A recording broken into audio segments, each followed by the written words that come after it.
What is going on, Black and Gold family? Back at you with another episode. Today, talk about, let's see, when is enough enough? Talk about the workplace. Um, I've been working ever since I was basically 16.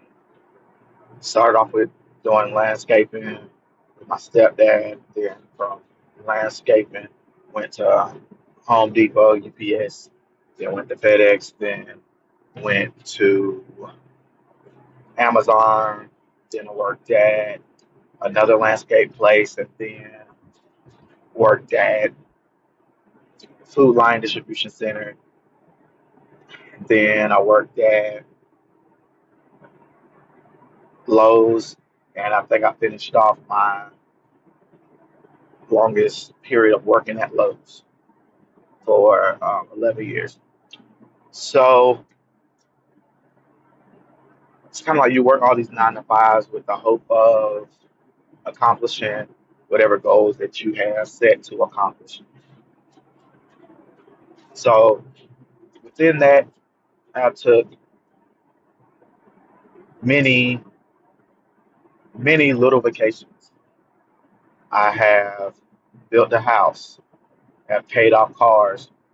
I have done things with this income from working at these 9 to 5s that's decent and good,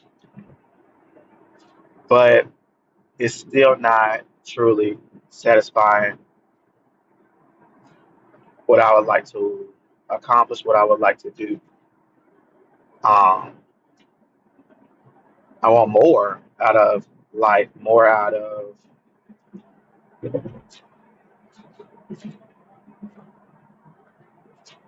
life. Yeah.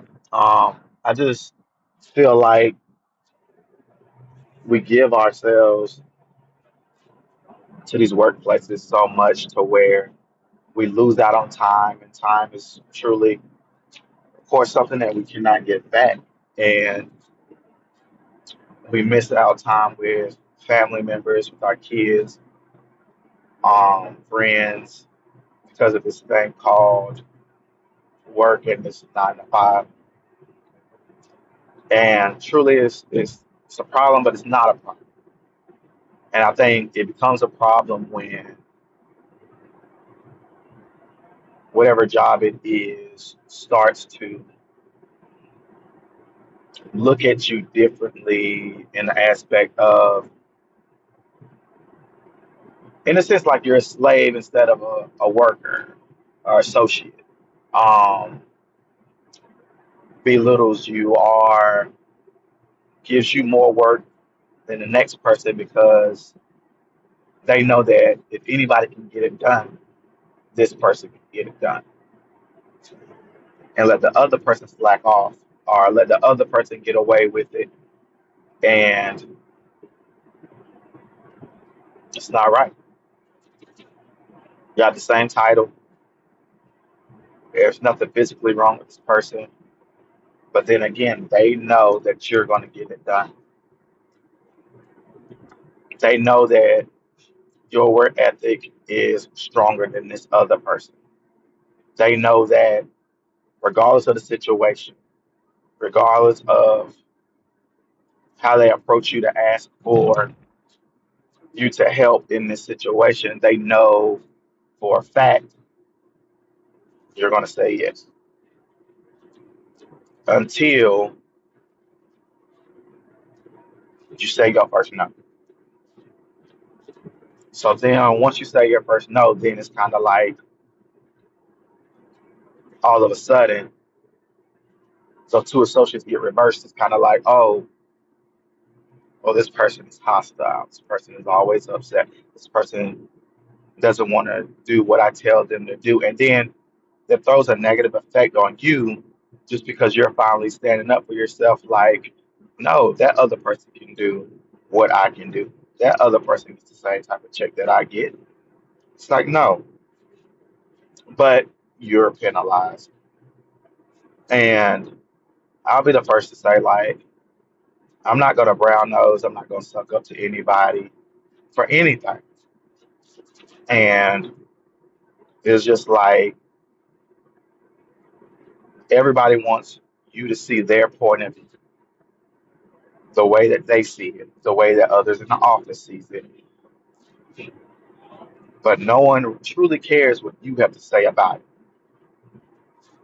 And they want to make meetings and have those act like they want to have those hard conversations, but they don't want to have those conversations because in the midst of those conversations, you will always see the managers, HR, and some people that you don't even really know. You're like, oh, I didn't know these people work here. HR is not for the associate. HR is definitely for the managers because they just need someone else in the room. So basically, they can be like, they told them the right things. I was there, and boom. So they can have their audience. If you're ever in a meeting, if you're ever in a meeting and they say, oh, speak freely, da da da da. Once you start freaking speak, boom, that's that one up. Sorry. Once you start speaking freely, that's when they know that, oh, this is the associate that has all the problems. This is the associate that doesn't want to work. That's the associate that does that. All they're doing is making a complete show out of y'all, out of us. Like, you have to be careful with these 9 to 5s. It was a day where you could work a 9 to 5 easy and simple and not have no associates that are your friends or jobs that you really didn't have to really like put your full self in as well as socializing with everybody, trying to be friends with everybody and just trying to get to know each other so we can be a quote unquote family, like most jobs call it nowadays. Um, and those jobs you just work and go home. And I believe for me it's kind of like that's what I strive to do when I go into a place. I don't try to be friends with people. I try to just work and get it out the way.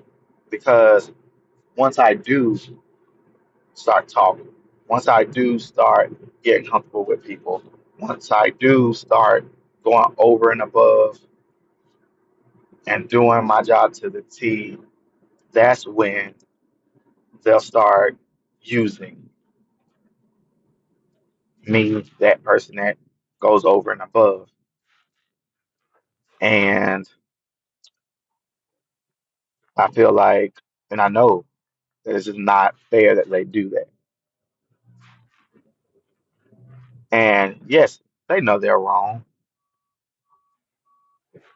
They know that they shouldn't do that. But guess what? They don't want to do what they're asking you to do. That's why they're the managers. That's why they're the department managers or whatever. Certain things they don't have to do. That's why they give it to the next person. And that's fine and dandy. But still, talk to me about it. Treat me with respect. And don't get upset if I tell you no. Don't get upset if I don't want to do something that's not clearly my job and you got this guy or woman over here not doing their job. I don't think companies fire people or people quit from companies. I think it's the people that they get to be managers, department managers, HR. These are the people that make people quit. because they truly think that it is their business or their baby that they have grown from the ground. And I'm talking about different corporations. I'm talking about the ones that we've known for years, the Lowe's, the Home Depots, those type of jobs, corporate jobs. But you don't have to act like you are Mr. Home Depot, you are Mr. Lowe's, you are Mr. Target. Like you don't have to do none of that because at the end of the day, everybody's replaceable. Everybody. And I think that's what these department managers and managers fail to realize. You have a higher title than me, yes. Definitely have a higher title. But if corporate comes in here and you haven't been doing what you need to do under your title, you could be let go. There's a way that people can get humble real quick. And I try to stay that way. I try to not get angry. I try to push myself to certain limits so I can feel secure. But then when you can try to justify it however you want to justify it, but you don't have to try to get over on people and try to use them as a crutch to make things happen. I feel like that's just wrong and messed up.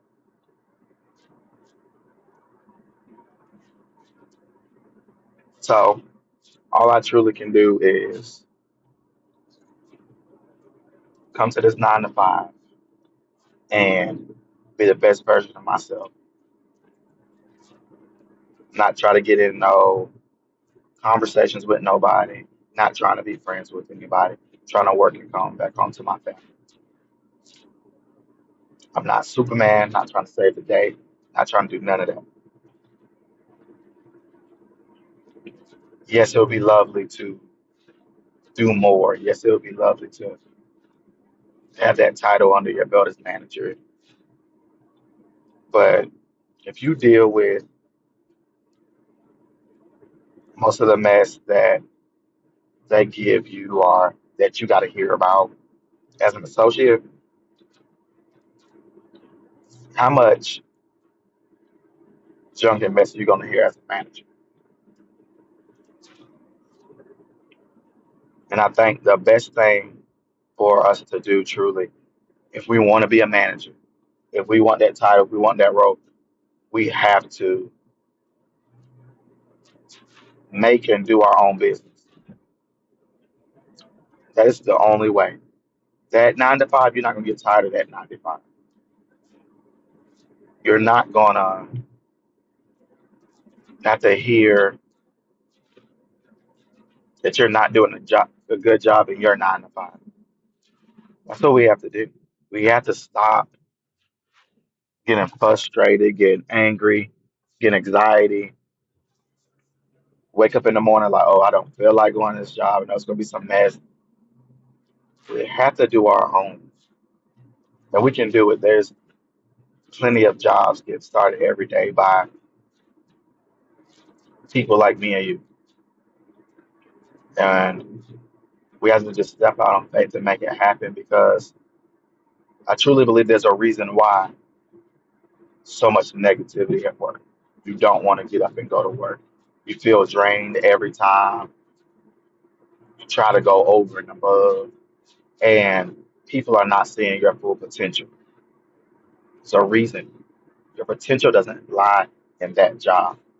Your potential lies in what's in your mind that you have been creating to be an entrepreneur, to be a business owner.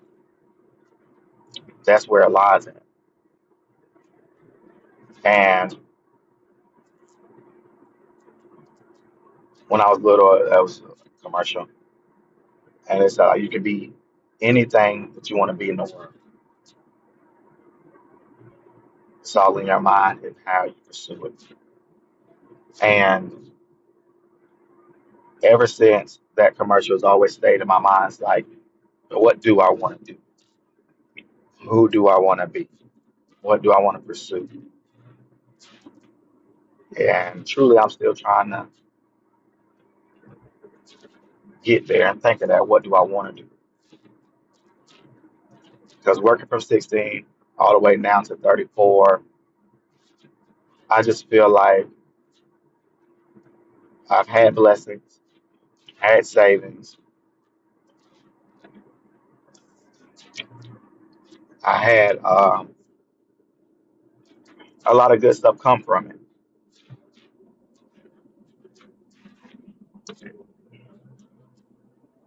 I just feel like there's more. There's more. So go, family, strive for that more so you can find your purpose. So you can find something that makes you happy every day. And I'm not even gonna lie, some days you're not gonna be happy with the job that you're creating for yourself. But you will have definitely more happy days creating your own job for you and being a business owner for yourself, other than working a 9 to 5 that they don't even see. They don't even understand you.